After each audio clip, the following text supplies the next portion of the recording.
को क्यों बंद कर लिया? कन्हैया, आपने नेत्रों को क्यों बंद कर लिया? कन्हैया नेत्र नहीं कर रहे। एक विद्वान बैठे थे, जैसे हमारे पीछे संत बैठे हैं। एक विद्वान बोले कन्हैया ने नेत्र इसलिए बंद कर लिया है कि कन्हैया के नेत्रों में प्रेम है, स्नेह है, वात्सल है। और कन्हैया के अगर नेत्र खुले रहेंगे तो पूतना का उद्धार कैसे होगा? क्यों? इनके नैन जो है वो गंभीर है। इनके राम जी के नेत्र कैसे हैं? गंभीर है। और कन्हैया के जो नेत्र वो कैसे हैं? चंचल, चित्चोर है कन्हैया के नेत्र। आज पूतना से कहा विद्वानों ने कि अगर कन्हैया के नेत्र तुमने देख लिए तो तुम्हें बैराग हो जाएगा, कन्हैया के प्रेम में मोहित हो जाओगी, फिर तुम्हारा उद्धार नहीं हो पाएगा। एक संत बोले ये बात नहीं। बोले फिर क्या बात है? बोले कन्हैया सोच रहे कि जब मैंने राम जन्म लिया, जब मैं मर्यादा में था, और मर्यादा में होकर के सबसे पहले मैंने किसका वध किया? एक ही बाण प्राण। जब मैं मर्यादा पुरुषोत्तम था, और उस समय भी गुरु की आज्ञा को पाकर के मैंने ताड़का को मार दिया, वो भी अबला थी। कौन थी? अबला थी, पहला थी, और मैंने सबसे पहले उसका कल्याण किया। मैं पूरे जीवन सोचता रहा कि मैंने भूल की ताड़का को मार करके, लेकिन आज जब मैंने कृष्ण का अवतार लिया, जब मैं कृष्ण बनकर के आया, और कृष्ण के अवतार में अभी हम 3 दिन के हैं, और 3 दिन में पूतना आ गई। ये भी राक्षसी है, अबला है। अब हम इसको अगर नेत्र खोल के मारेंगे तो दोष हो जाएगा, क्योंकि नारायण किसी को मारते राम न मारे काऊ को राम न दोषी हुए। व्यक्ति अपने अपने कर्मों के कारण नष्ट हो जाता है। एक बार मृत्यु जो सारे संसार को मोक्ष देने वाली है। मृत्यु यमराज और धर्मराज के पास पहुंची और दोनों से कहने लगी, मृत्यु प्रभु, सारे संसार के लोग मुझे दोष देते हैं कि मृत्यु क्यों बनाई है? अगर मृत्यु ना होती तो हमारा जन्म। भगवान बोले मृत्यु तुम्हें कभी दोष नहीं लगता। बोले क्यों? क्योंकि हर व्यक्ति कोई ना कोई बहाने से,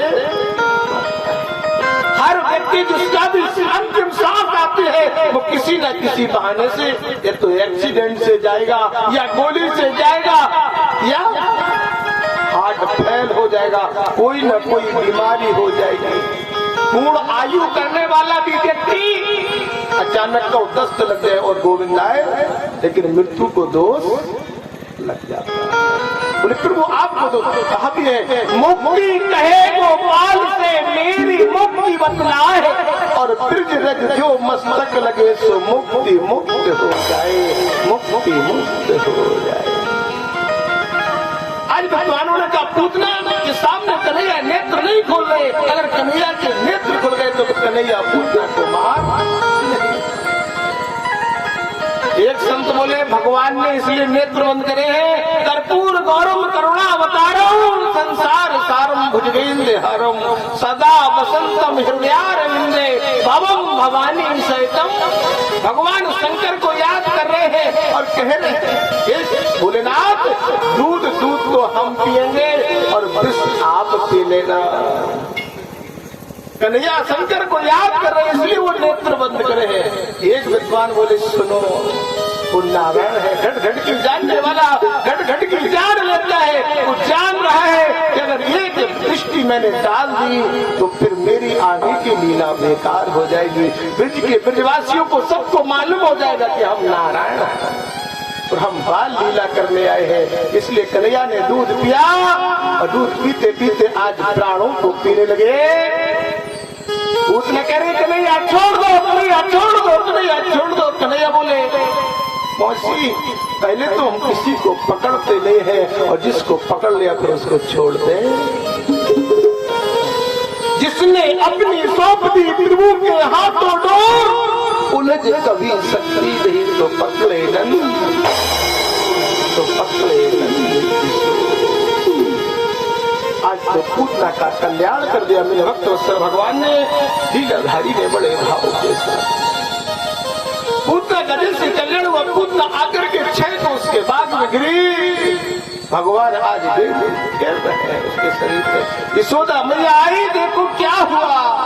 आज ब्रजवासियों की कृपा से आज मेरा कन्हैया बच गया है, आज मेरा कन्हैया बच गया है। कि एन अवतार भगवान हरीश करोति कर्णरम्याणि मनोज्ञान जाना। आज कुछ ब्रजवासियों ने कहा, जैसी पूतना ने 6 कोस का बाप ने किया, यशोदा मैया ने कहा हे गोविंद मेरा आज लाला बच गया। पूतना का आज दाय किया, संस्कार किया, वो राक्षसी थी, लेकिन गोविंद ने अपने धाम को भेज दिया। गोविंद जब कृपा करता है तो जीवन का आनंद अपने धाम में। कहा गया है जा पर कृपा राम की होई, ता पर कृपा करे।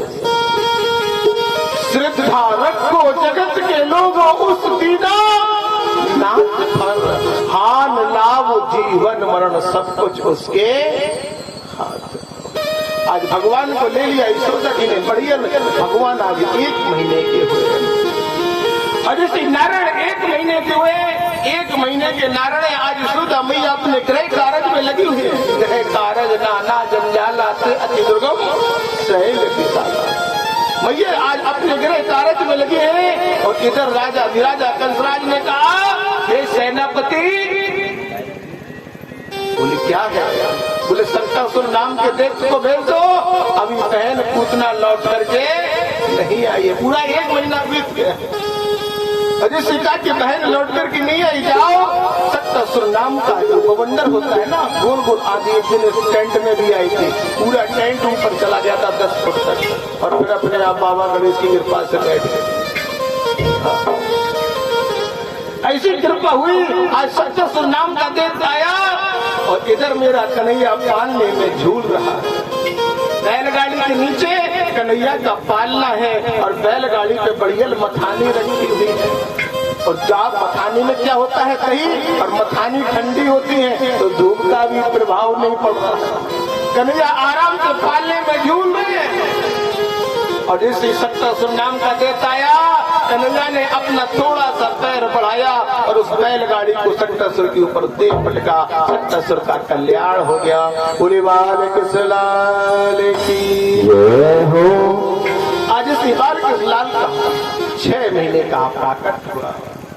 कन्हैया आज 6 महीने के हो रहे। बोले नाम तो संस्कार होते हैं। देखिए एक चीज और बताते हैं हम आपको, पुरुषों के संस्कार होते हैं। जो हमारे पीछे बैठे लगभग सबकी उम्र 50 के आसपास है, 50 के ऊपर ही है। पुरुषों के 16 संस्कार होते हैं और माताओं के 16 श्रृंगार होते हैं। माताओं के क्या होते हैं? 16 श्रृंगार और पुरुषों के 16 संस्कार। सबसे पहले होता है गर्भ पुंसन संस्कार। गर्भ में जब जीव आता है, गर्भ पुंसन संस्कार, जन्म संस्कार, नामकरण संस्कार, गुरु दीक्षा संस्कार, जनेऊ संस्कार जिसे यज्ञोपवित्र कहते हैं, विवाह संस्कार, पार्टी संस्कार पहले लोग पढ़ने जाते थे। और विवाह संस्कार के बाद अंतिम जो होता है उसे क्या कहते हैं? दाह क्रिया। ये 16 संस्कार पुरुषों के हैं और जिसके अंदर संस्कार नहीं है वो जीवन में जीकर के क्या जाने। और माताओं के 16 श्रृंगार होते हैं। आप लोग जानते हैं 16 श्रृंगार कहाँ से मिले? अभी दादा आप बताएं। ये 16 श्रृंगार जो माताओं को मिले हैं, जन्म के समय जब कन्या का जन्म होता है तो 9 श्रृंगार साथ लेकर के आते हैं। जब कन्या का जन्म होता है, देवी भागवत में बताया गया है कि वह 9 श्रृंगार साथ में लेकर के आती है, इसलिए उसको 9 वर्ष तक कन्या कहा जाता है। 1 वर्ष से लेकर के 9 वर्ष तक उसको कन्या कहा जाता है, क्योंकि वो 9 श्रृंगार लेकर के आती है। और जब उसका विवाह होता है, क्या होता है? जब उसका विवाह होता है और विवाह के समय ब्रह्मा जी के द्वारा मंत्रों के द्वारा जब कन्यादान होता है, पति के द्वारा जब मांग भरी जाती है, तब 5 श्रृंगार मंडप के नीचे दिए जाते हैं। कितने श्रृंगार दिए जाते हैं? 5 श्रृंगार मंडप के नीचे दिए जाते हैं। तो कितने हुए? 9 5 बताएं 14। और जब 14 पास होते तब तक वो लक्ष्मी कहती है। 9 बरस तक कन्या, और जब विवाह हुआ और विवाह होने के बाद जब अपने ससुराल जाती है तब वो कौन से रूप में होती है? लक्ष्मी के रूप में। किसके रूप में? जब उसके पास 14 श्रृंगार है तब तक वो लक्ष्मी है। और जब दरवाजे पर सास नंद जो होती है ना, वो आज आरती वगैरह उतारती है, चावल वगैरह रखती है, और उसके बाद सास तक 2 संस्कार देती है अपने घर मंडप में। और जब 2 घर में जाकर के संस्कार मिलते फिर वह बहू बन जाती है, फिर वो लक्ष्मी नहीं रहती। लक्ष्मी कब रहती है?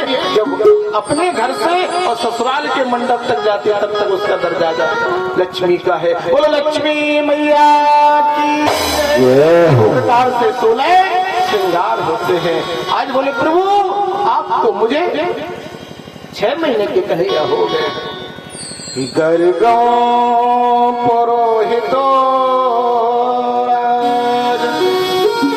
यदो नाम सुमिहा तपः वज्रम जगाम नंदस्व वसुदेव प्रचोदितः। आज इस समय कहा कि आज यदुवंशियों के गर्गाचार्य जी कुल पुरोहित हैं, और सूर्यवंश के कुल पुरोहित कौन है? वशिष्ठ भगवान। सूर्यवंश के कुल पुरोहित कौन है? गुरु वशिष्ठ। और यदुवंशियों के चंद्रवंशियों के कुल पुरोहित कौन है? गर्गाचार्य। चंद भगवान ने कहा कि मुझे नामकरण संस्कार कराना है, और जैसे नामकरण संस्कार करेगा गर्गाचार्य ने अपने विचारों को प्रकट कर दिया। गर्गाचार्य चले आ रहे हैं, बड़ी राम जी की कृपा से।